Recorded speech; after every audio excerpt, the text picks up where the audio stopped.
Hello, everyone, and welcome back to the One Point Safety Show for another week with myself, Scott Hartley, and my co-host, Scouse Andy. How are you, mate? You all right? Yeah, man, not too bad. Not too bad. How are Good, you? How's things with good you, man? stuff. Yeah, I'm buzzing, mate. A week to go, a week today, and I will be Man, the literally excitement's starting driving to to build. You know your what I mean? It's house. going to be sold out. Oh yeah, mate. Like I called it weeks ago, months ago.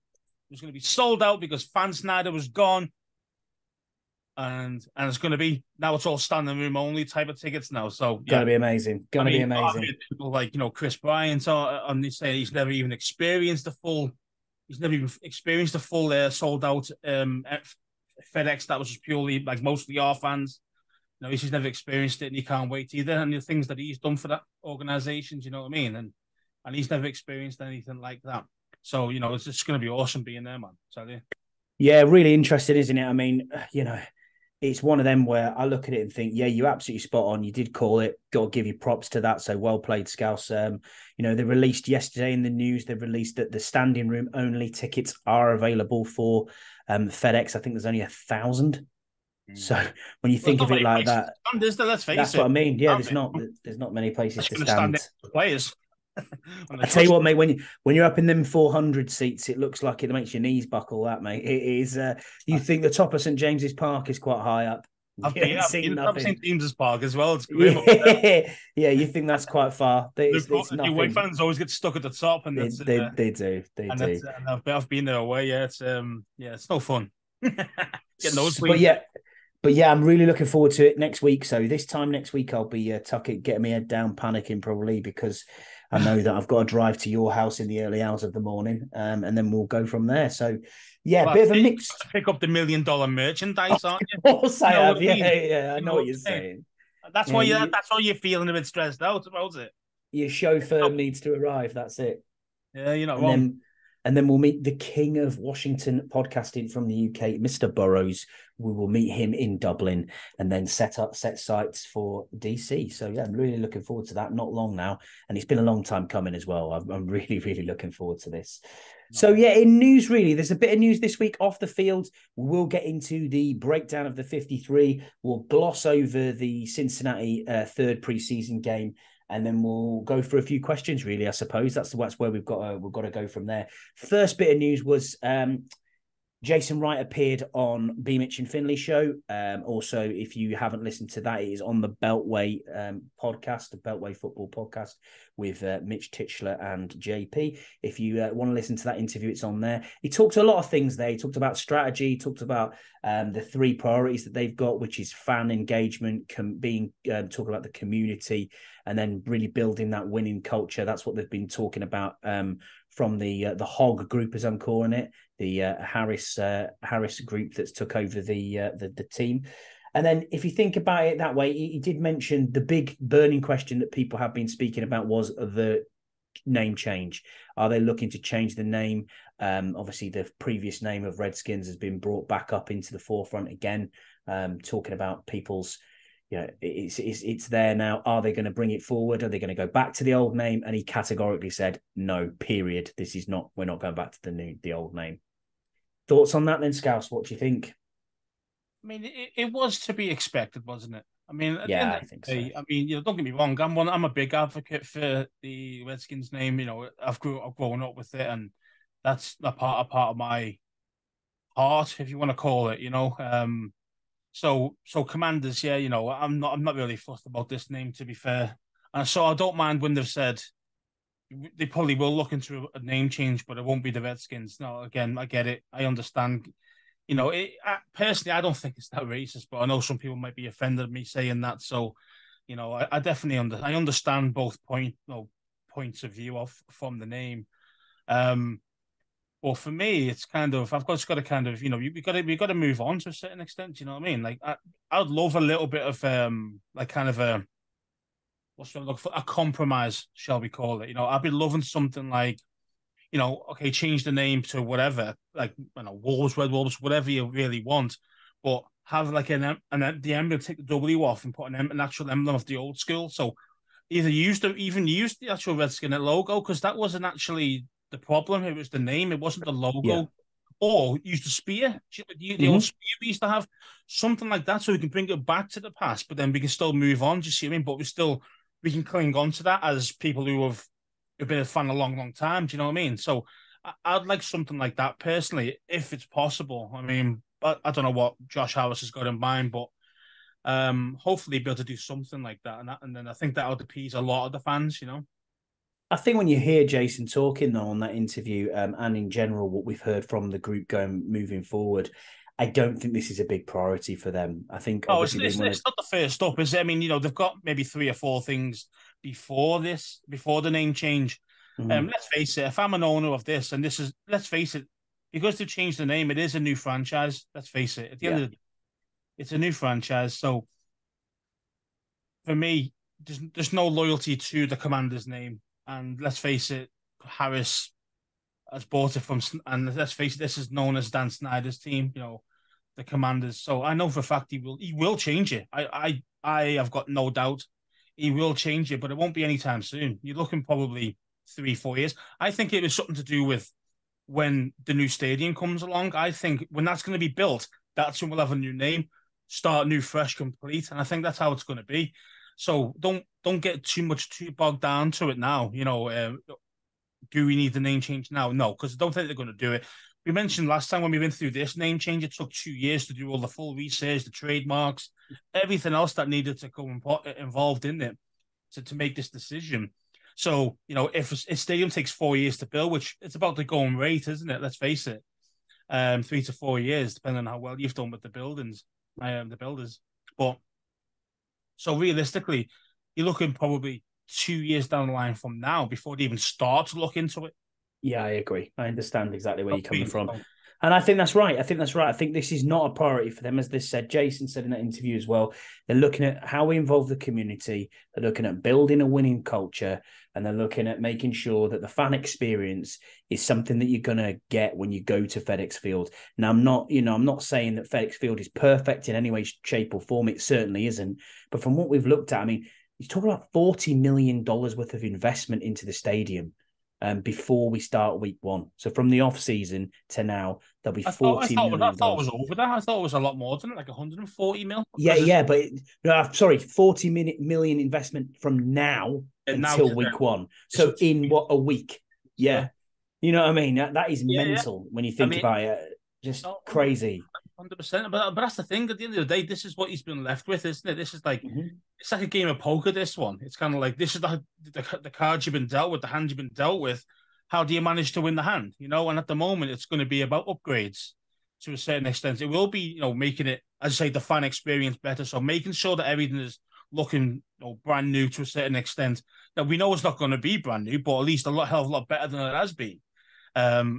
And I think that's part of this £140 million rebuild that they've got going on. So, the screens are being made a lot better. I think they're the same size, but they're a lot better quality. The speaker systems, it was ridiculous. Level. And also they're doing like all the little small mini TVs, not all about the stadiums. Like half of them are broke. Do you know what I mean? So, and he's obviously put new TVs in there. It's just little things like that, But obviously, I think one other thing that was there was concessions we were talking about, obviously, because you're expecting higher attendances this season, and rightly so.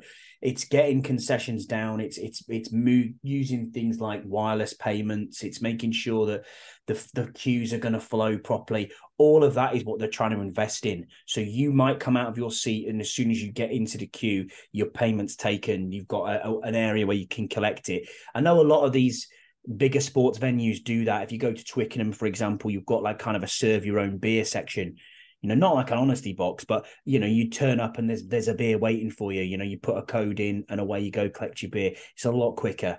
There's the self-filling counters that they've got for beers as well at places like Spurs, where they literally put the pint pot on the bottom and it comes up rather than being poured. There's all sorts of little things like that I believe they're getting involved in. I mean, I'm not going to go into the minute detail of it, but I tell you what we'll do. In 2 weeks' time when we're back on the pod, we'll tell you what the experience was like and if it's any different to the last time we experienced it. Because for me, the first time round, I didn't think it was that bad at all, but it was half full. But even so, the atmosphere I thought was still very good. It was because, again, new season, new quarterback at that point. so you're going to be thinking higher expectations. And, we knew like Dan was on his way out. Even then, we knew he was on his way. It was just a matter of time when.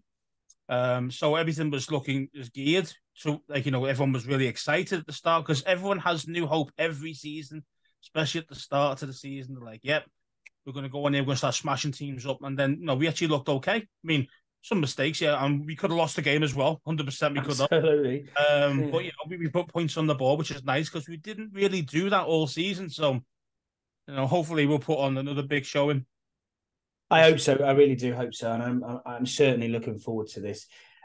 Other news then, really, on off the not off the field. I don't think we've really heard much off the field at all, but on the field, 21-19 win against the Cincinnati Bengals to close out preseason. We obviously didn't talk about it on last show because we record on a Thursday. So if you're getting this in your feed on a Friday morning, we missed it because it was the Saturday night game. Yeah, undefeated preseason. Not going to talk a lot about this. Don't care about who did well, who didn't do well. It's not important now. It's past. The moment on that is completely past. But it's great to have an unbeaten preseason. Does it mean anything?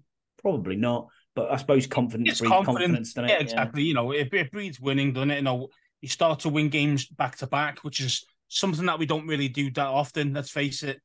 We tend to win a game, then lose two, and then win a game, or maybe win two, or you know what I mean. And besides Ron's little mini win streak he goes through every year of like 3 or 4 games, but most of the time we tend to get one or the other type of thing. So for me, I mean, yeah, it was nice to see the fringe guys actually playing well and actually really trying to play for a job. You can see that it actually meant something to some of those guys. I was really impressed with Jake Fromm actually. Now, forget all the talk about he should be number QB2 because Jacoby was. And I'll get it, Jacoby was bad, and he has been bad the last couple of games actually. But the thing is, you're paying the guy $8 million. You're not going to put him QB3. It's as simple as that. So forget about that. And then obviously it worked out that Fromm, obviously I said he's going to make the team and he didn't. He ended up back on the practice squad. But I think that's the right place for him to be, really. He's QB3.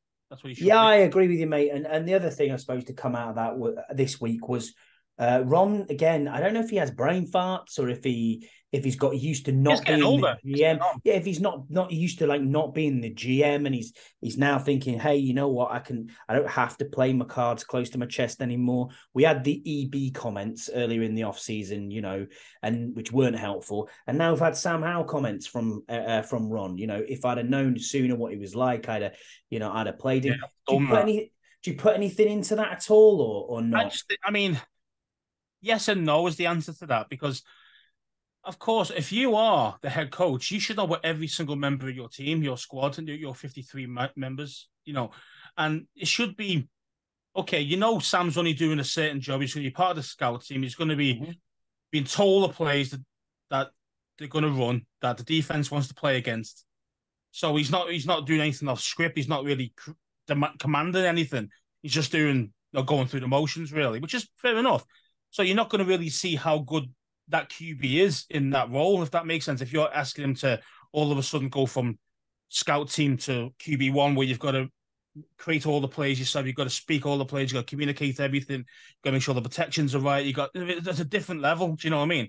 So they didn't really see that in him because they didn't really put him in that position. So I understand from that side of things what Ron is saying, like, I wish I knew more. I wish I knew he could do this more, and then we might have started him earlier, type of thing. But sometimes it's a blessing in disguise as well, because Howell, at the time that we probably really struggled, was probably around week 7, and I think he wouldn't have been ready, even if he he might have blown all his confidence and just ruined, a possible, high level talent. So I prefer to do what he did. Yes, I would have preferred, Carson Wentz not being in the Cleveland game, but we kind of ruined everything for us at the end of it. Especially with Taylor being on a win streak at that point as well and was playing well. That really pissed me off. But for the Sam Howell thing, sometimes he has got to keep those. That's something that's probably in his mind and his thoughts, but he shouldn't really say it to us because it makes him look stupid. Do you know what I mean?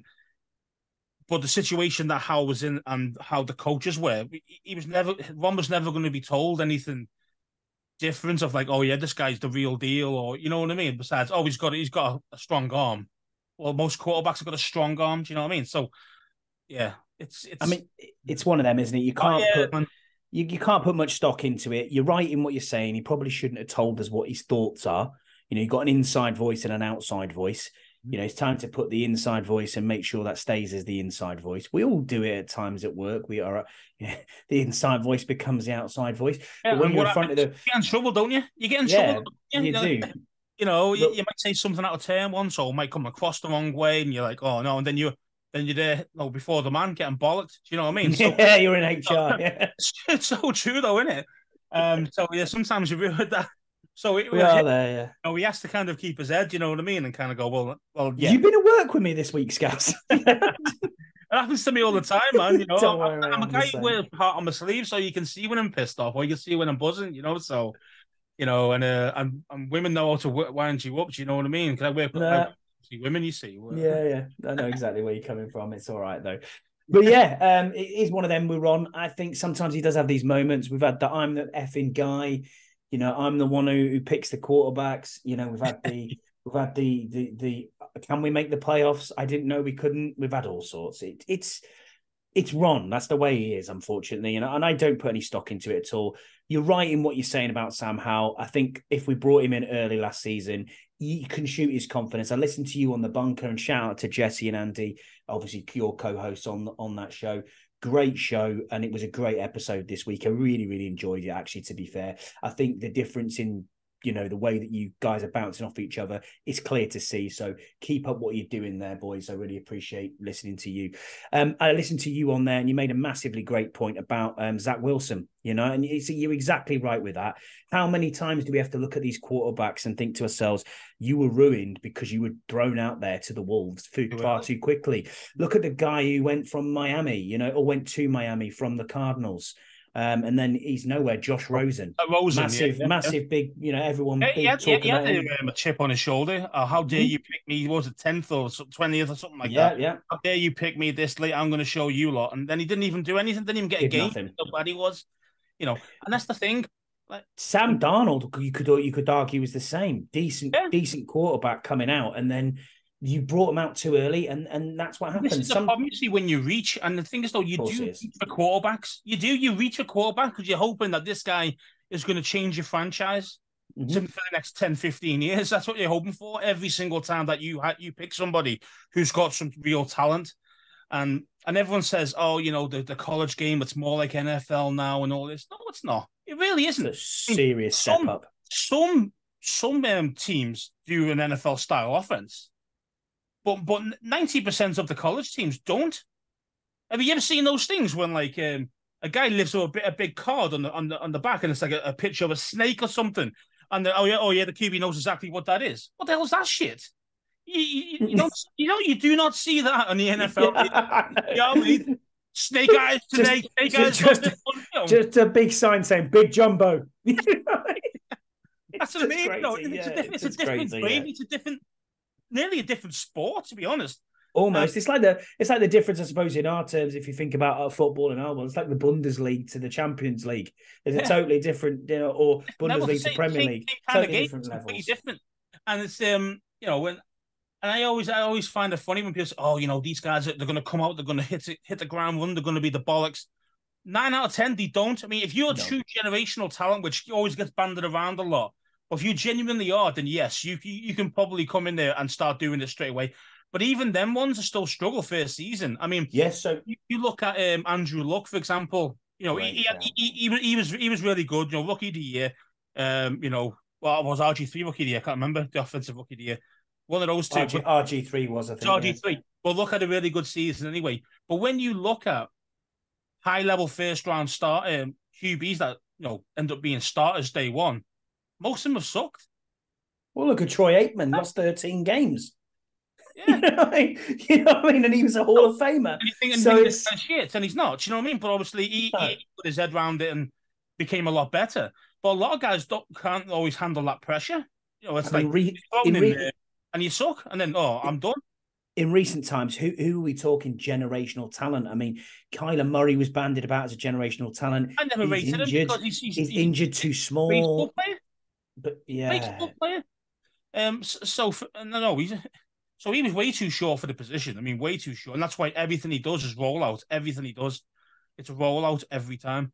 I think the only one you could probably think of in the last few years would be Trevor Lawrence, I think, and that and is even then he probably wasn't bang that on. good first season, which he No, he won't be. wasn't. No, he's getting better. So he hasn't ruined his confidence, and they're actually playing well now. And but he's got also a great QB slash head coach there. You know, Doug Peterson. Doug Peterson's spot quality. on, yeah. You know what I mean? So that's the reason why they got him in Jacksonville to be able to, progress Lawrence. Because let's face it, if you don't ruin him, he's got the talent to be, a top 8, top 10 QB. So, but then but you look at most teams, guys who come out and start straight away, they're absolutely shite, and most of them don't even do well second year, third year, and then they're done. Zach Wilson, big time example. Sam Darnold, another one who struggled. I think Bryce Young's going to struggle, but he isn't a bad team. I think C.J. Stroud might not even start. They're saying that Davis Mills has been playing really well. She might not even start. Wow. So, you're thinking, well, if I'm the Texans, that's Richardson's. Richardson, he's already stated by not, you know my stance on Richardson. I know. Time boss, man. He's just an athletic freak, but once you sort out his running mate, make him throw, he's fucked. He really is. I think Kenny Pickett might have a good season again this year. I think he. Yeah, but would I you think call him elite? No.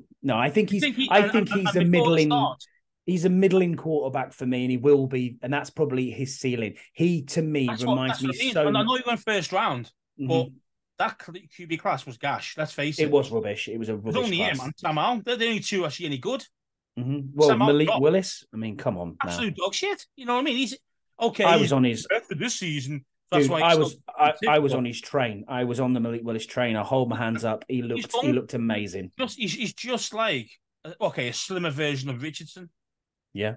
He can run. He's athletic, but he's shit with his passing. His accuracy is gash. So it's the same thing with Richardson. NFL defenses will find him out very quickly, mate. First few, maybe 2-3 games, you might think, oh, okay. After that, yeah, I think Kenny Smallhands will have a decent season this season. But I mean, he reminds me so much of probably his ceiling is like a Derek Carr type player. He's that kind of level. He's not ever going to be top 5. I don't even think he's as good as Derek Carr, because Carr can put 4,000 yards up a season. Kirk Cousins. Don't see Kenny Pickett do it. Yeah, he could be like a Cousins, that kind of level. And you could say, well, that is franchise. I'm him in a heartbeat now. But all right. But the thing is he going to win you stuff? And the thing is, he's not. He's not going to win you Super Bowl, I don't think. Best you're going to get is a division title. You're never going to win the championship game. You're never going to get the Super Bowl with him. And he will. He's a stat padder. He's great between the 20s. And then it goes all Pete Tong in the red zone. So. Yeah, I mean, it's just very, very difficult to go, do you know what? This guy, this number 1 pick is going to be the bollocks. I mean, look at Trey Lance as well. He went third overall. 49ers traded 3 first rounders to get up to number 3. And a second. Look at the state of that. Probably the worst decision ever. One of the worst ever. I mean, if they didn't hit Brock Purdy, both of them be fired. Yeah, I think so. I think and I still think their GM could be fired. I mean, why Kyle Shanahan? That's something I brought up with Jesse and John, is how Kyle Shanahan's got away with that. Because it seems like, we're getting away with it with scot-free. And we don't know if Purdy is a hit. He's had a small base. So is he going to regress completely? Games did he play about 10, something like that? Something like that, yeah. But I think what they've had around them has helped. Yeah. Has helped him. You know what I mean? No doubt about it. Elbow injury. Let's see, is he still as good? Let's see, if he's still got the arm strength. Is it a UCL he had? It was a UCL, wasn't it, that he had? Yeah, which is normally a baseball pitcher's injury. Normally, very interesting. He ruptured it full tear, so that's when he had the surgery on it. So it's not a nice injury he's had. So and it's on his throwing arm, which is obviously the most important arm. And it's just it's just going to be a nightmare. I can't see him play anywhere near like he was last year, but I could be proven wrong. I think you're probably right there. I mean, so we'll get into it then. We'll get into what we thought and what our predictions were like on the 53. Obviously, our last show, we predicted the 53-man roster breakdown. I think you were 4 off, and I think I was 2 or 3 off on the offensive side of the ball. I mean, We've all done really well on here. defense. I was bang on. Nailed it, completely nailed it on defense. Yeah, so fair play to you for that. But we'll go through it then. So off the 53-man roster, I'm not going to go through every single name, but we kept 2 QBs in Sam Howell, Jacoby Brissett. Running backs 3 with B-Rob, Christian Rodriguez, and AG. Wide receivers, 7 wide receivers. Talk about that. We've got Jahan Dotson Terry. We've got Dyami Brown, Curtis Samuel, Dax Milne, Byron Pringle, and Mitchell Tinsley, who I'm sure we'll talk about in a second. 4 tight end. Oh, you're going to go through all of it first. I will go through it all, yeah. Tight ends 4. We've got Curtis Hodges, Logan Thomas, Cole Turner, and John Bates. O-line 9. I think we had 11 at one point on ours. Yeah, I'm not even gonna. There's loads of names there, but everyone knows who they are by now. DN 7, DTs 4, linebackers 4, cornerbacks 5, safeties 5. I think we went cornerback 6 because we thought Quan Martin was going to be classed as a corner and he was classed as a safety. So, and then obviously your 3 specialists on top of that. Anyone that stands out from you there, then Scouse on the 53 that you looked at and went, oh, okay, this is an interesting one. Well, it's got to be at the wide receiver position. Well, first of all, they took an extra wide receiver, which I thought they would have took 6 rather than 7. And obviously the extra one was Milne. But the thing is that before last game against Cincinnati, it was Kazmir Allen was going to be in the team because he has got side when it comes to punt and kick returns. But against Cincinnati, mate, he literally dropped the ball. It wasn't just he dropped the ball once; he dropped the whole ball for his whole Washington career. Him dropping that and had a nightmare on receiver when he was playing receiver as well. Dropped a few balls. It's like, mate, we can't trust this guy.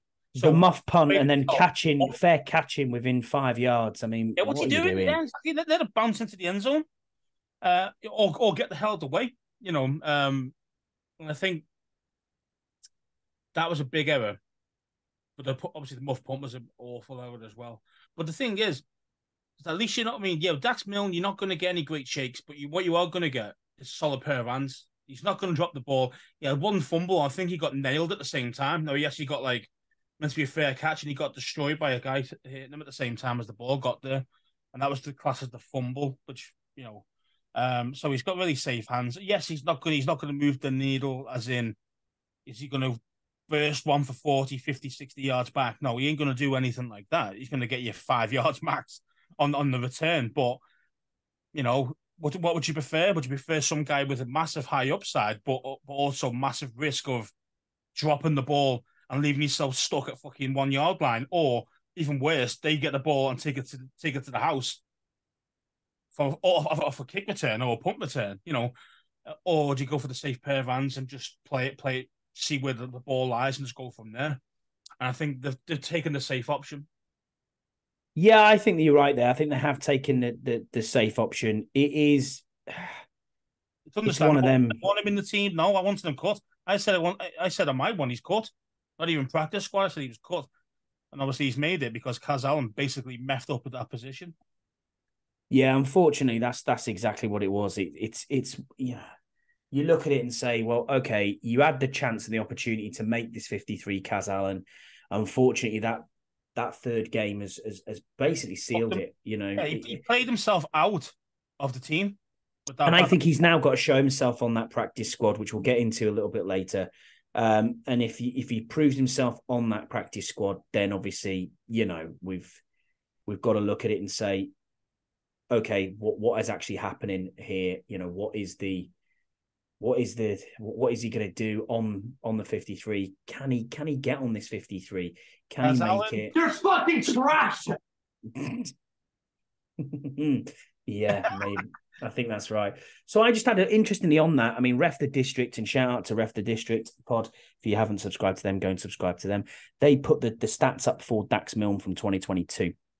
So he had 40 returns, which was the most in the NFL. He had 22 fair catches, which was the 4th most.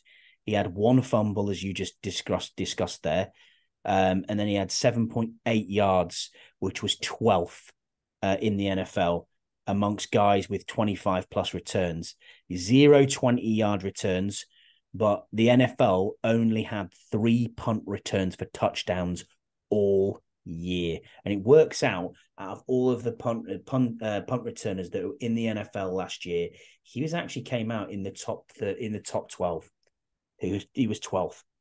So, the difference between the two when he's averaging 13 yards, which over the whole season, I think the top guy was just over 20 yards. Yes, 6 yards makes a big difference. I get that in average punt return terms. But is it really that big? And are you willing to risk the fact, as you just said, you put someone in with electric speed like a Kaz Allen, it's risk and reward. Are you going to risk the fact that you could drop it? You could drop it, he could muff it, he could balls up on the 1 yard line. I mean, look at that Dallas game, week 18. A muff punt helped us. It changed the field completely. And then there's Sam Howell out. Something and simple as that can actually change the whole complexion of a game. Never Correct. mind one score. It's was it not 2 drops or was it 1 drop? I can't remember. I think one was a big tackle, if I remember, when he held onto it. And then I think he muffed it again. No, on week 18, the Dallas guy. Oh, yeah. I think it was 2. Yeah, I think it was 2. So that's what I mean. It's risk reward. If we put Kaz Allen into the team and he does that, then you've ballsed it up. Or he could go the other way and he could have he could run 65 yards down the sideline. You don't know. There are a few punt returners I've noticed who've been cut, so it wouldn't surprise me if we are trying to have a look to see who's out there, if they clear waivers, and if they can be signed to practice squads, etc. Because I think the biggest thing we got after the 53 was announced was Ron and Marty saying it's fluid. It's fluid was the big word of the day. Fluid practice squad, fluid 53. Not sure what they're going to try and get into. Yeah. And it's just, I'm not convinced that there's anything different on here that we didn't think was going to happen. Other standouts for me, then Mitch Tinsley, obviously, fair play to you, mate. Well done. You had a really good game on that final game, and that probably sealed it for you, to be fair. He had a touchdown callback, which wasn't really. And then I think Bryson Tremaine got the touchdown in the end, but he worked really hard on that game, and you could see he was working for a job. And obviously, he's done it throughout the whole of training camp. We've heard his name mentioned lots and lots of times that he's been showing up. And I mean, bottom of that roster. Look at who you beat out, though. We brought in a guy from Kansas City who knows the system to be this special teams gunner, this amazing guy in Kemp. Nowhere near. Mm-hmm. We brought in these other ones. Jalen do anything. I think he had exactly preseason. So Jalen Samples of the world, who had big reputation coming out of college, gone. Fair play, Mitch Tinsley. You've done well. You've made it. You've made it on the roster. You've made a living. Congratulations to you, sir. Other areas of talking points here. Chris, would you say Curtis Hodges is a talking point here? I mean, I think that he's one of these guys that will probably be demoted to the practice squad if something else better comes along. I think he's one of them guys. Do we really need 4 tight ends on the team right now? No, I don't think we do. I think you need 3, especially Cole Turner's getting a lot better with his blocking, which means that you don't need too much of John Bates either. You need a little bit of that.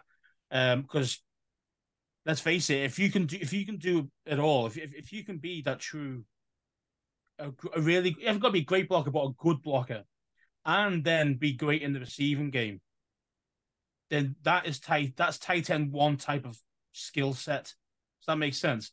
Whereas Logan, for example, he's very good in the passing game. He's pretty shit on block, let's face it. But he's still better than what we had besides John Bates. But he's awful as a receiver. So you're kind of stuck. You've got one who's really good at one thing and one who's really good at another. But if you had a guy in between, you could do both of those things really well. That's why I wanted Michael Mayer, because he could do both at a high level. Then you don't know what's next. For example, if you bring on John Bates, 9 out of 10 is going to be some sort of, if your defense reading it, you're going to think, well, it's going to be a run play or some sort of screen. That's what it's going to be. So your defense is going to play up to them. Where if you've got a receiver who can block, who's going to be in 3 downs every down, you don't know what you're going to do. Is it going to be one play this time? Is it going to be? It just keeps the defense more honest. Absolutely. just having that kind of just one guy who can do two things really well, and we have not had that. But Cole Turner's the closest we've got, and as he says, in blocking's really improved. So I'm hoping that he keeps continuing with that, and eventually he could be an upcoming tight end one. Yeah, I think you're right. I think that's a spot on assessment. I mean, for me, Curtis Hodges, has he earned that spot? No, I don't think so. no. I I think they think want to keep him. I understand that. I think they want to keep him because they think he's got a lot of potential, but he's still not at the level required. That's why I think no.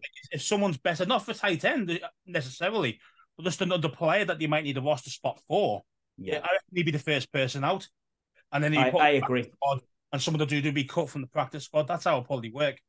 Yeah, I think you're right. I think you're absolutely right, and that move could happen quite early. Or even in the next few days. That's probably what's going to happen. I think you're spot on there. I mean, for me, he dropped a lot of passes as well. He wide open in that Yeah, that second one preseason where game. you just start running, Just jump like ah, bro. what are you Oh, doing? I mean, honestly, just crazy.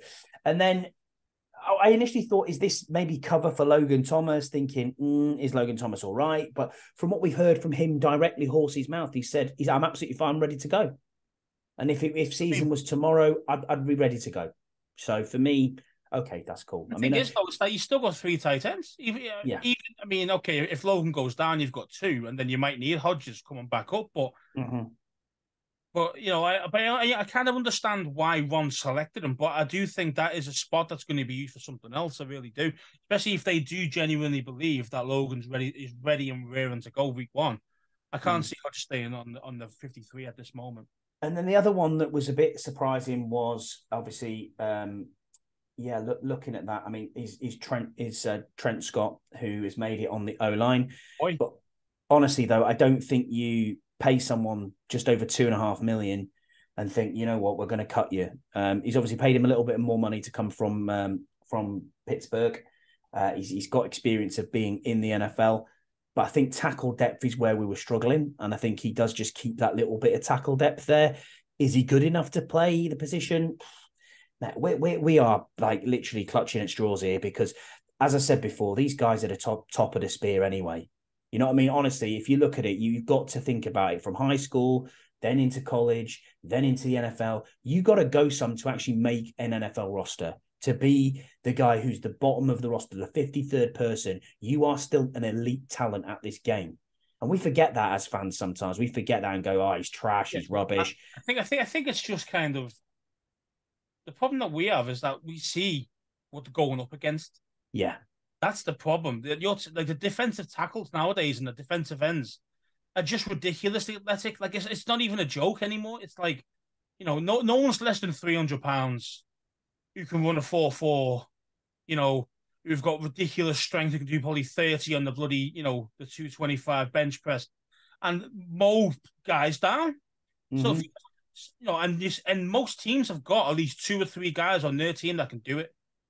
Yeah, no, and I asked this question to Jesse the other day, Scouse, and you're an O-line guru, as I think you love it on the O-line, you love the big guys out there. More ways than one.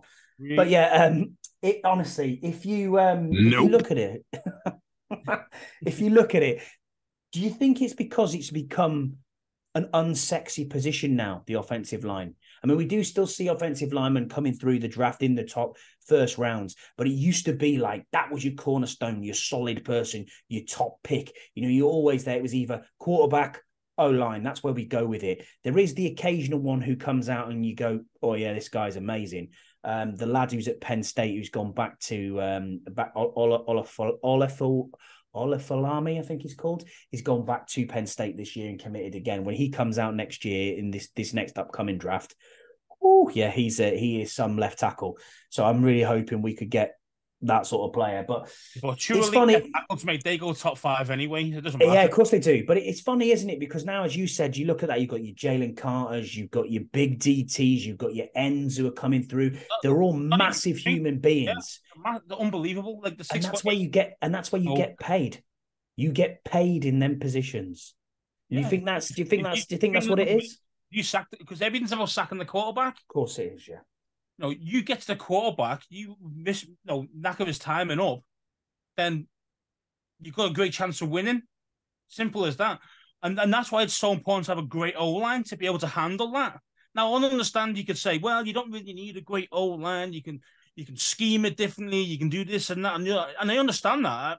But the thing is that if you've got absolute trash on your offensive line, your QB is going to get killed. Yeah. It's just a matter of time before he gets killed.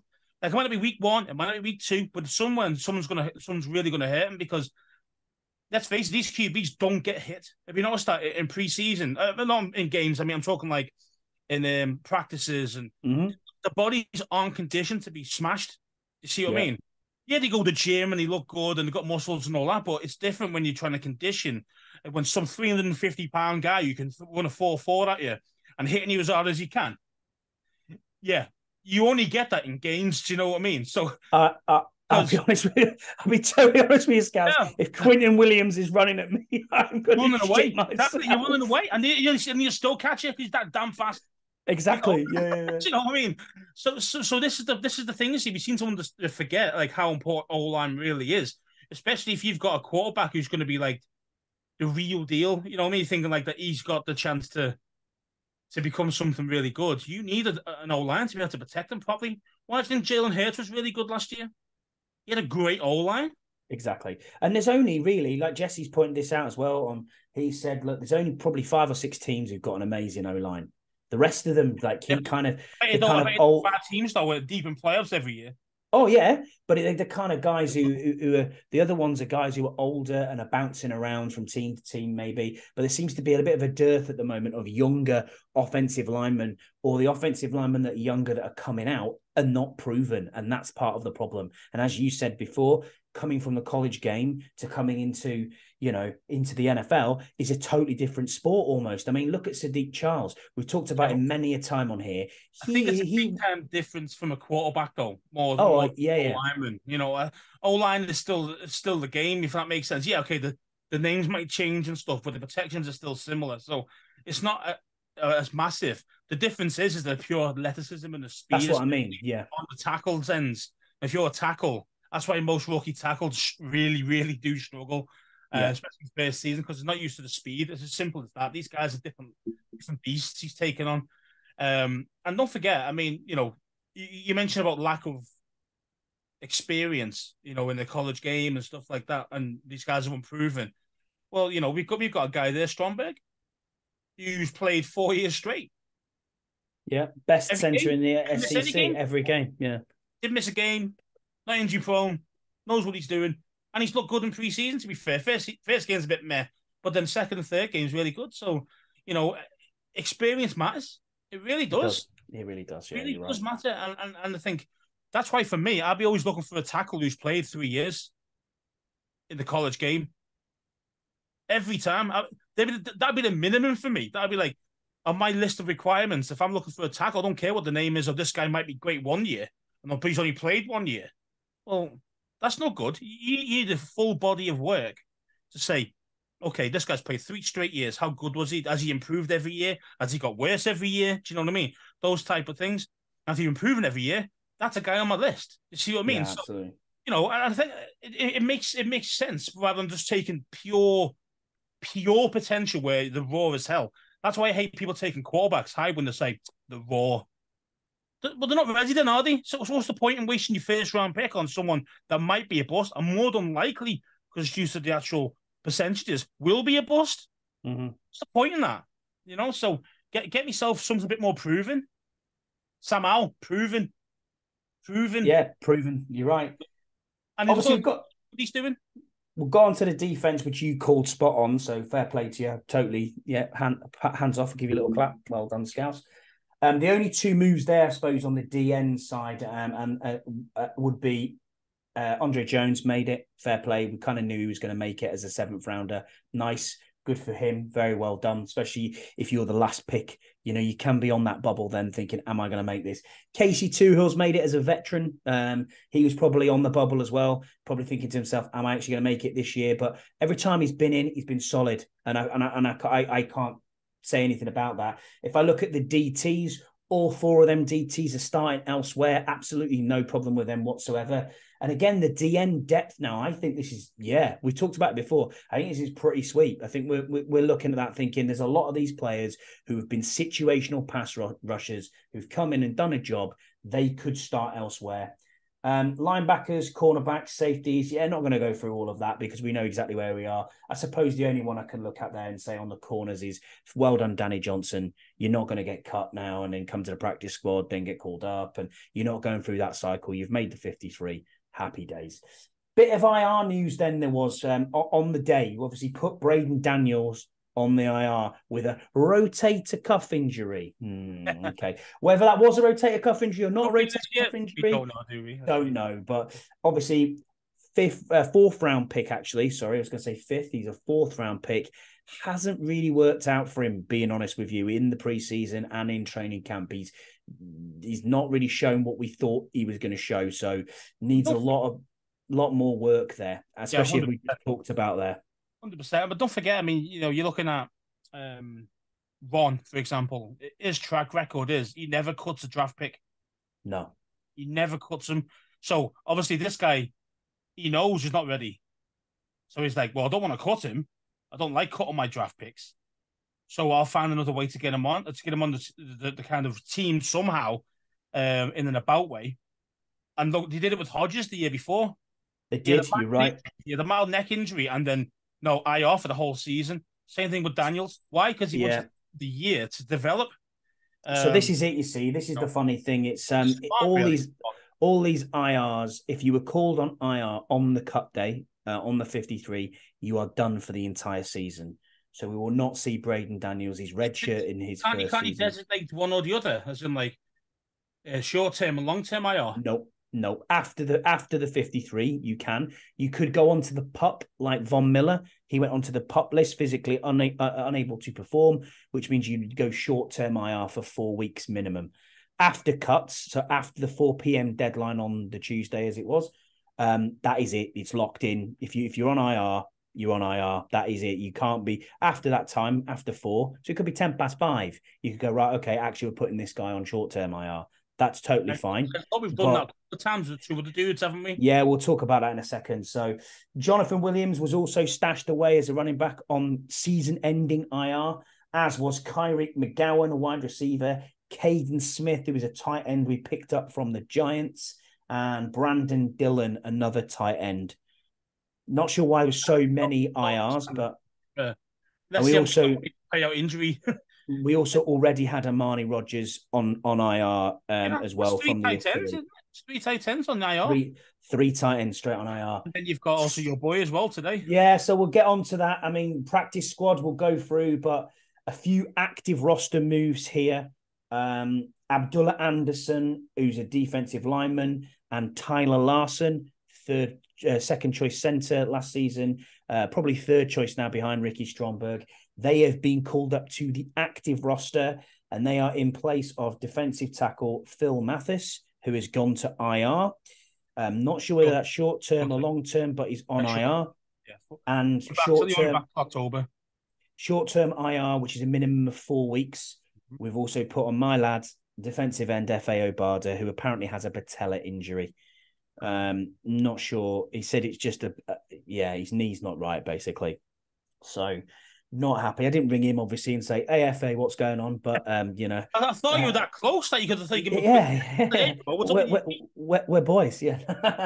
No, we're not. But they've both gone to IR, and obviously Abdullah Anderson, a defensive lineman, has come up in place. He's held his own. No, in pre-season, yeah.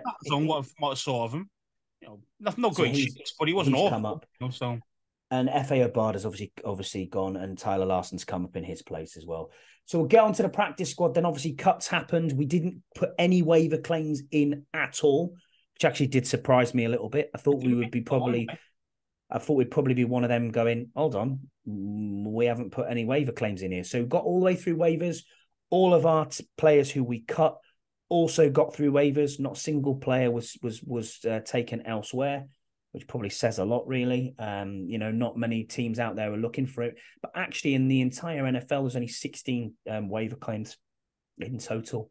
So there's a lot of teams who didn't, out of the 32, it's half and half really. So 50, you've got 50% just went, nah, we're happy with what we've got. So we've now got on the practice squad, got Jake Fromm, quarterback, which we all expected him to come back. Derek Gore, had a decent, preseason, fair play to him. Alex Armour, who's the fullback, I actually think he will be activated at some point. Yeah, he will get game time at some point. Yeah, 100%. Bryson Tremaine, wide receiver, had a good third game, also had a good second game as well. So fair play to him. He's got something about him, and he is quite a tall guy. I think he's 6'4". So again, something that we lack. Bit of a different wide receiver, and he's Scouts.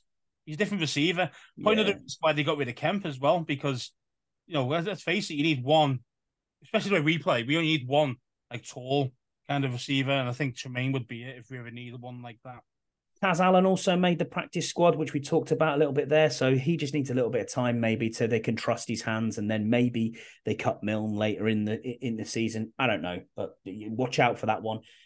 Mason Brooks made the practice squad. Yeah, I was happy with him through. He was quite unlucky, I thought, at times. He could have got on that last bit of the roster, but well done, Tim. Then we've got names who've stuck around for a while. So we've got Alex Akimbulu, who's been there a while. We've got Nolan Loffenberg, also been on our practice squad a while. These are guys who are solid guys. That's a fourth centre. No, that's a fourth centre, isn't it? We've got Nolan Loffenberg. And Loffenberg's a centre. No, I just got him as O-lineman. I don't know if he's a guard. I'm not sure. Oh, he's a centre? Oh, is he? Interesting. Yeah. So I mean, you might try a little bit of guard, but he is primarily a centre. So again, we've got four centres.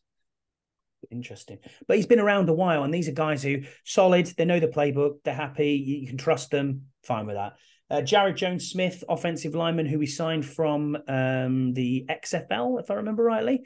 He was like the outstanding XFL O-lineman. I think he's a right tackle. Interesting one there. William Bradley King, back again, former draft pick. D-end. We've got Ben Potato. Well done, Benning Potato. Or the only gets the pressure on the QB, So only guy who've got any pressure at all. So fair play to him. Dijon Harris, linebacker. Tariq Castro Fields, cornerback. Nick Whiteside, cornerback. Terrell. What is that one? Nick Whiteside, second. No idea. Yeah, and Terrell. He is fucking great, eh? You're fucking trash. Do you know what I mean? This guy should not be anywhere near our squad. Never even. Oh, mate, what is going on? I mean, Wild Goose has flown the nest south. So bye bye, Wild Goose, and Terrell Burgess, obviously as a safety as well. Yeah, he's not too bad. And the final one who signed to the practice squad, Jabril Cox, linebacker from obviously. This is an interesting one. This one's interesting because it's a position of need for us, linebacker. The guy's a coverage linebacker, which we need because we don't have anyone.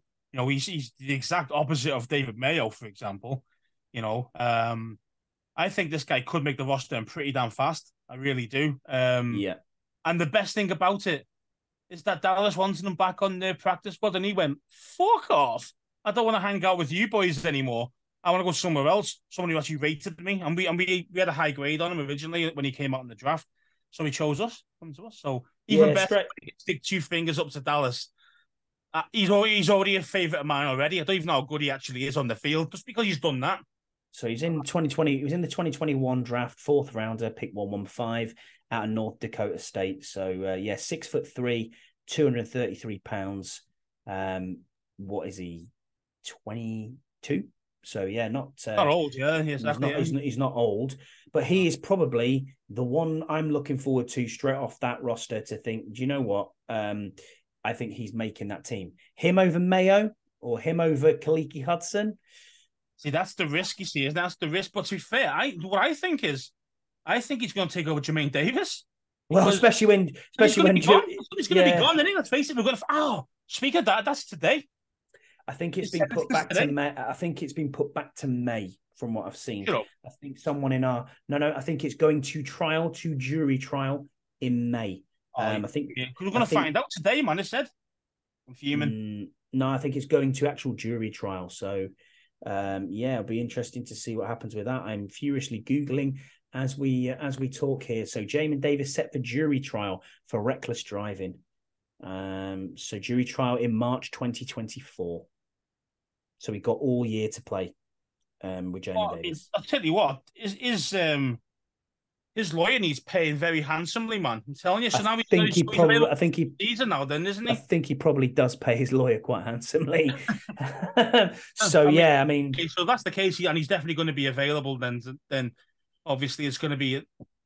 The thing is, right, Mayo, he's one of them guys, man. Like he's not special teams, isn't he? He doesn't excel. What he is, he's actually a true leader in that defense. They love him. They love him in the locker room as well. They love him, and you listen to what he says, and you line up the way he says it, and he does all the right things. He's just not very. He's just okay. He's good in the run game, but dog shit in the coverage in the passing game. So I remember him having flashes in that San Francisco game. You know what I mean? Last season away, he was okay. He did well. He did bits.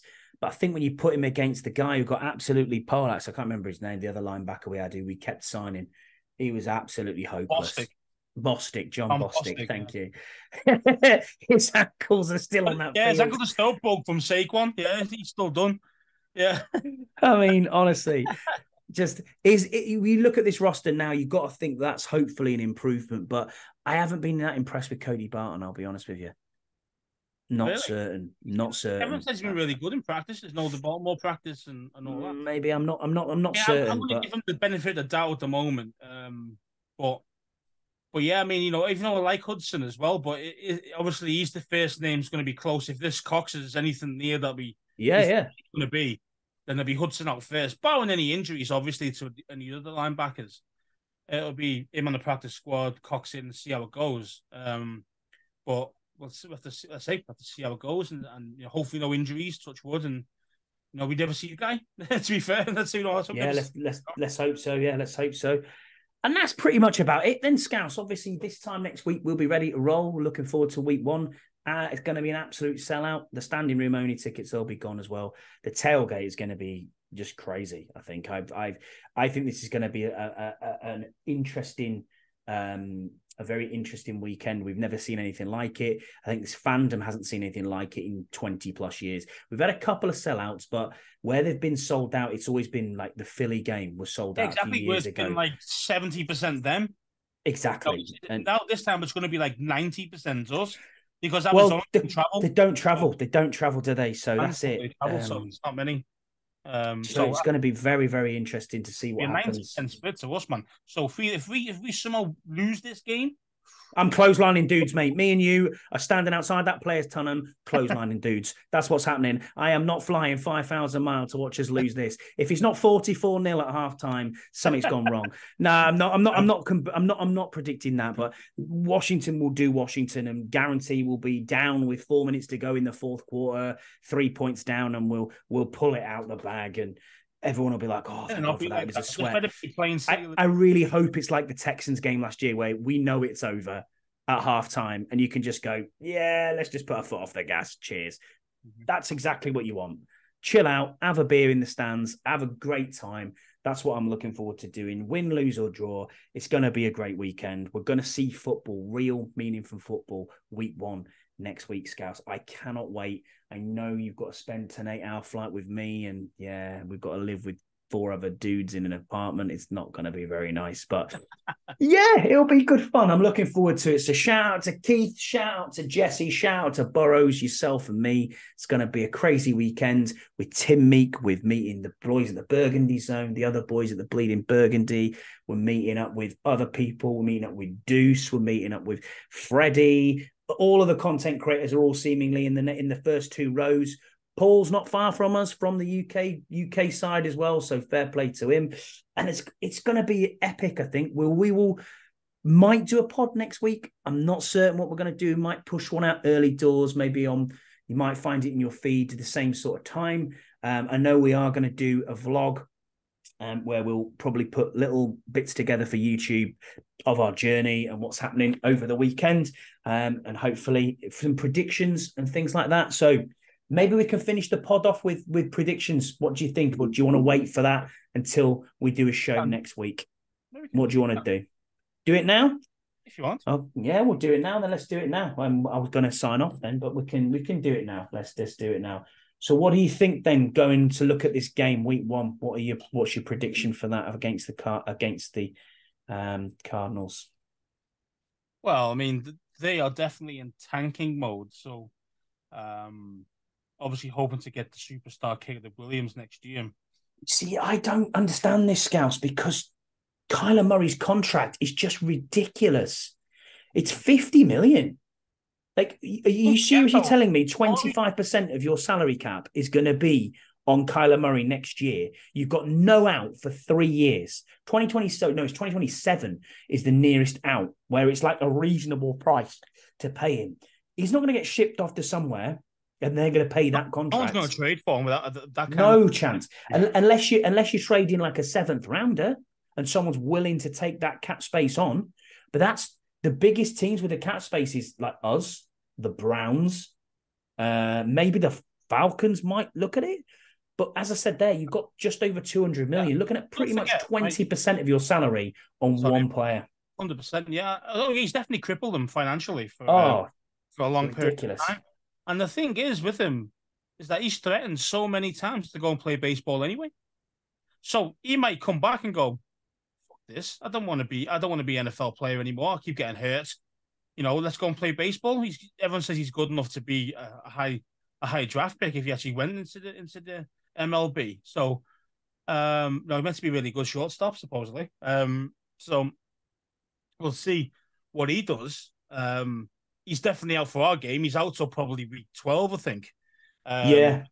And I think, and obviously with them dropping the players, they cut Colt McCoy. They dropped Colt McCoy, yeah. I thought, they might have kept him on to try and give us one of those games where next player comes back to haunt you, but obviously they've not done that. So obviously they must like the new guy, which is Clayton Tune. Clayton Tune and Joshua Dobbs is the other guy. They signed him from Cleveland. I mean, to be fair, let's face it. I don't fear Dobbs him. has had a week. Maybe he's going to have a week in the offense. Mm-hmm. 1 week. He's going to be ready to really play. No, I don't think he is. I think Clayton Tune's going to start. I really do. Which people have said is really good, actually. But we'll see. Well, he got 70 touchdowns in 2 seasons. It's not, it's not to be sniffed at, but yeah. I mean, let's face it, he's never taken on defense like ours, so he's going to struggle, right? So it's simple as that. So they're going to rely heavily on the run game. They're going to be heavily on, they've still got a good runner. And what's his name now? The ex-Pittsburgh guy. Not sure. Oh, what's his name? What's his name, man? He was ex-Pittsburgh. He went there a couple of years ago. Oh, my God. It'll come back to me.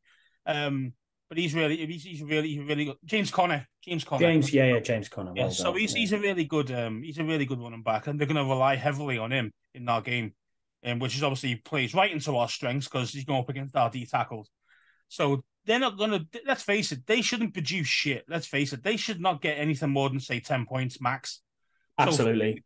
So for me, 10 for them. And for us, I think we're going to blow them out. I really do think we never really blow teams out, but I really do think this is a high chance of it happening in this game. I think we're going to win 34-10. That's what I think. Ooh, yeah. That is a great shout. I'm going to go 28. 28-9. I'll go 28-9. Same split the difference. Same like points total, but 28-9. I think we absolutely batter them. I really do think that's going to happen. I can't see how we don't win this. It's the easiest game on the schedule. Look, if people aren't fit, if there's a big panic on now about Chase Young not being fit, if he needs another week, leave him. Terry McLaurin needs another week, leave him. This is the only time we can get away with not having them in the side. When you're getting into the Denver away, you've got less air, you're at Mile High. That's when we need Terry McLaurin. That's when we need Chase Young to be out there. I'm not 100% I'm not bothered if you've got this team that they're in there. They're trading picks away, they're trading tackles, they're trading bloody, Isaiah Simmons. Well. Isaiah Simmons has gone, a safety's gone. Mental. Just Jonathan Gannon hasn't got a Scooby what he's doing. He's a brand new head coach as well. That's all he's doing is going, look, I want he got rid of D-Hop earlier in the season. Yeah, exactly. Which is ridiculous, by the way. Probably the best wide receiver in the NFL. That's how good D-Hop is. I don't know. Justin Jefferson's up there for me. Yeah, but Justin Jefferson's like the younger younger version of him. I know what you mean. You can't go against D Hop, the OG. I get what you're saying. I know. His hands are like glue. Like he doesn't drop anything, mate. Class, pure class wide receiver. Anyway, so they got rid of him as well. So obviously Gannon is just going, look, I don't want all these players. I want to get rid of all. I want to get rid of all the guys that I think are causing me problems in the locker room. I'm going to start again fresh. I want everyone gone. So, and that's what he's doing. He's tanking. That's what he's training for everything. So he's going to have shitloads of picks next year through the draft, which is fair enough. But so for them, they probably will finish last in the NFL. I think they will. I think they'll be the worst team in the NFL by miles. We need to put our foot on their throat and don't let up. You know, sometimes we can get a lead, sometimes like a 14-0 lead, and then we go, it's too easy this, and then they come back at you. You need to put the foot on their throat, and they can't get up. You know, 21-0, 24-0, then it's over. Do you know what I mean? And they're not going to want to keep trying to fight to the end because they know the game's over. Well, speaking of Chase as well, mate, what do you think about Chase? We didn't mention, did we? We didn't mention it. No, we didn't mention it, and there's been a lot of talk about that, hasn't there? About this stinger. Is he fit? Is he not fit? I think he'll play. I really do. I don't think there's any issue with it. And if he doesn't play, he doesn't play that first week. What I understand about him is that each time he needs like 3 different people to tell him he's okay. For example, obviously his knee, he needed like 3 different specialists to see his knee and everything else. And he's done the same again with this stinger. I know. Like one guy said it's okay. Oh, I don't trust you. I'm going to go to somebody else. Oh, it's okay. No, I don't trust you either. See what I mean? So what is it? Is it just is he mentally fragile when it comes to injuries, and he wants to be 110% before he plays, or is it more, you know, it's just that mental thing, just there, just lying in the back of his head, thinking, I don't fancy it. Do you know what I mean? Maybe I don't fancy play. Maybe I don't fancy really being up for it. I don't know. I don't know either. I think he's fine. Honestly, I think it's a lot of noise. Well, and I'm hoping. Fine, but obviously, he doesn't think he's fine. I think it is. It just seems like he's lost a bit of confidence since that injury, and I don't know. Yeah, it's like any little thing now. Oh, I'm coming off. You know, like that stinger, 3rd or 4th play in the whole game. Never saw him again. Okay, smart. It was pre-season. Don't need to play on. Fair enough. But oh no, he hasn't trained since. He hasn't even been on the field since. Something bit, you know what I mean? And I don't know if it's something to do with, say, his mentality like that, or maybe he feels slighted because he got fucked over on his 5th-year option. Possibly, who knows? You know, there could be so many different things going on in his head because, as we mentioned in our group chats, you know, the Oracle talks about, you're going to be playing. You're better off, doing your 1-year prove it year here, and then you get paid either way. But the thing is, sometimes you could just go, well, actually, bro, you fucked me over on my 5th-year option, so I'm going to go whap. You see what I mean? Yeah. And say, I'm injured all the time when he's not. It happens. It does happen. We've seen it happen. Man. We've seen it happen. There's also the other side of it. Could he hold? I know he's not going to hold out, I don't think, but this potential. He'll be there, but he won't play because he was injured. Everyone's telling him he's okay. He's gone to 3 different specialists. They're saying he's okay, but he said he's not okay. So what's that? Is that like him just saying, I don't want to play? Or is that genuinely something in his psyche that's really messed him up? You know, he started that off, and then obviously it's progressed to this. Honestly, Scouts, I don't know, but I'm hoping to see him week 1, and I think he will be there. I'm just hoping it's something that a sports psychologist can get out of his head. You know what I mean, and hopefully work on him and become back to the indestructible force that he thought he was before when he first came into the NFL. You know, I hope so. That's what he thought when he first came out. I'm indestructible. I can do anything I want. You know, well, let's finish it off then, Scouts, with a few predictions here from both me and you. So, who's your MVP of the team for the year? For the year, okay. Yeah, for the season. Who are you going with MVP for the season? Sam Howell, baby. We going Sam Howell. Okay. Well, yeah, I think you suppose you have to, don't you, Sam Howell? I'm going to go Jahan Dotson. I think Sam Howell will be the guy, but I think Jahan Dotson has a fantastic season. TD and interceptions for Sam Howell for the season. What are you thinking? Okay. Tough one, this. Yeah. I'm going to say 31 touchdowns You're going for it. I think he's going to break Kirk's record here for us. We've not had a 30 TD thrower for No, fucking 30 years, I think, something like that. Crazy. So Sammy Ball. Yeah, I mean, exactly. something like that. Something He crazy. was. He really was. Yeah. It might be Sonny Jurgensen actually. Yeah, Sonny. Yeah, it was Sonny. That was think, like yeah. 80s, late 70s. You know what I mean? Long time ago. So, So yeah, you're going 31 TDs. What are you going 31 interceptions? TDs, and I'm going to say 16 interceptions. 16. Yeah. Wow. Okay. Kind of a half, like a 50% ratio, 1 to 2 to 1 ratio, which I think is where really your quarterback should be. To be fair, anything better than that, obviously, great, you know. But I think that should be the standard. I'm going to go 25 TDs against 10 interceptions. Ooh, interesting. Right. Rookie of the year offensively. Who's your offensive rookie of the year? Tough one, this, because we won't have any rookies playing. Exactly. Think about it, you know. It's going to be a tough one, that isn't it? But he's not going to be the starter, barring injury. So is he good enough to be an MVP or rookie of the year? Who have we got? Stromberg. Again, if he plays regularly, then maybe he'd be a good shout. But he's got to be able to play regularly. At the moment, he's going to be, you know, center number 2 or guard number 2. So, who else did we pick on the offense? We didn't pick many, you know. Braden Daniels, and he's on IR. Exactly. He's on IR. Yeah. You know, we don't have many true offensive rookies, if that makes sense, who can be good enough to be. So no. So it's no that one, mate. I mean, you can't even call Howlett because he's a second-year player. So let's just put that as not applicable then for that one. That's an interesting one. Well, if there is an offensive rookie, it's probably going to be Stromberg or Rodriguez. So I'm going to put my neck out and say Stromberg. I'm going to say. Oh yeah, I'll go. He's going to get game time. He's going to look good. I think you get that. But he won't start now. But I think injuries will happen, and he'll get game time. I'm gonna pull it out. I'm gonna pull it out the bag here, and I'm gonna have an absolutely wild take here, and I'm gonna go Mitchell Tinsley. Okay. You really think he's gonna get the field? I think he might get 3 or 4 CDs. You're probably right. It's Christian Rodriguez, isn't it? If we're being sensible, it's going to be Rodriguez. But yeah, we'll put it out there. I'll put Mitch and see what happens. You'll put Mitch down. Yeah, I mean, barring injuries to like 2 or 3 receivers, he's not going to get game time, mate. No, he's not. What about the defense then? Defensive rookie of the year, yeah. Forbes. Got to be on it. It's got to be Forbes. No, it's got to be him or Quan Martin, hasn't it? Because they're going to be the main 2 guys who are going to play.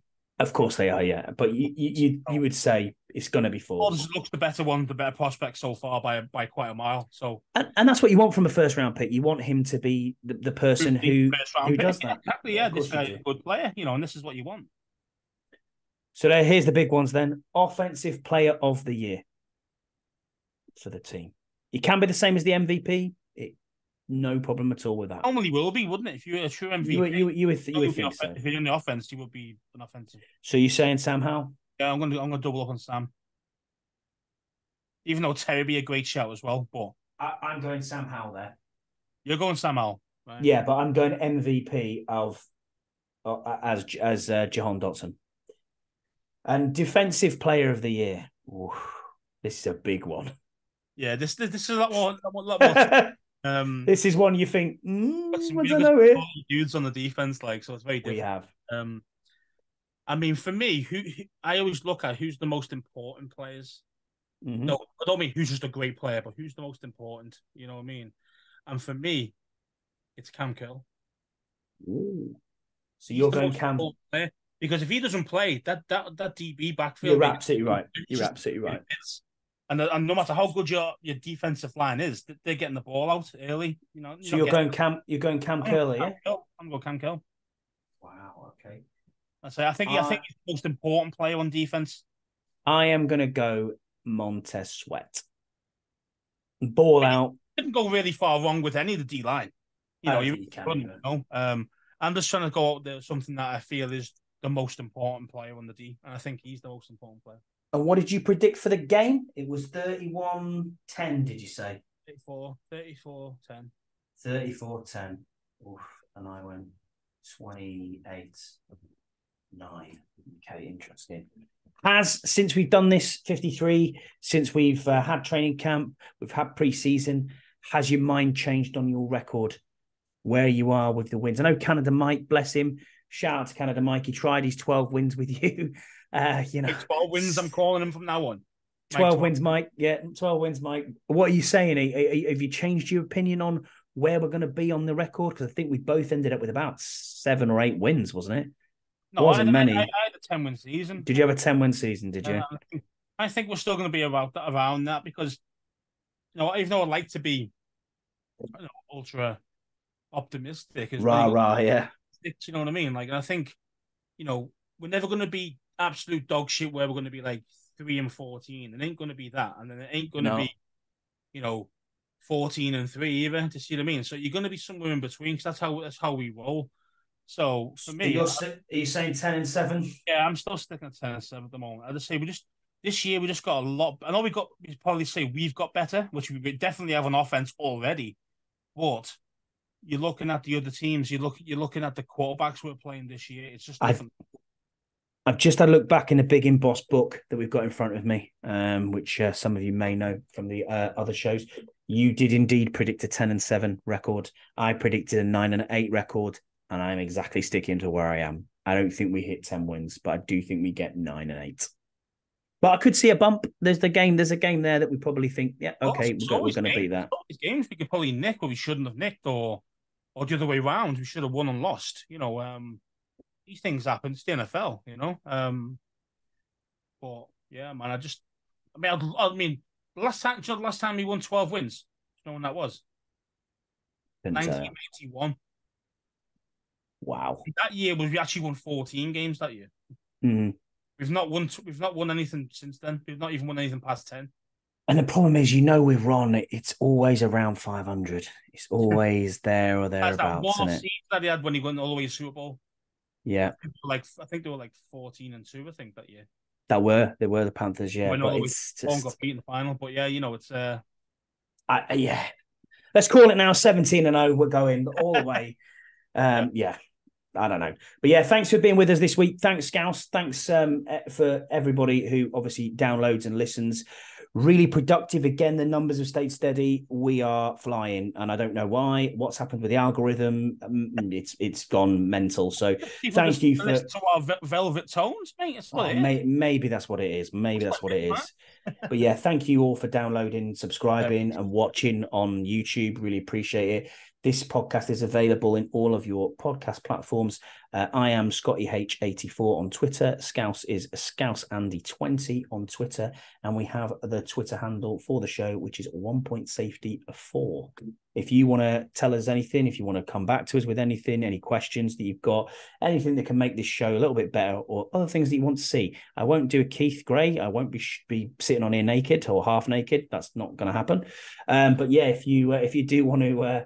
obviously, reach out to us. Next week's going to be a little bit funny. We don't know whether we're going to have a show or not have a show. We haven't decided yet. Obviously, we're all working still to then get the time off to go to FedEx. So it'll be maybe a bit broken. You might get something on YouTube, but stay tuned and we will let you know. And after that, we will be back for sure, 100%, looking at the 14th of September, definitely reviewing week 1. Thanks for joining us, everybody. We really appreciate it. Take care and see you soon.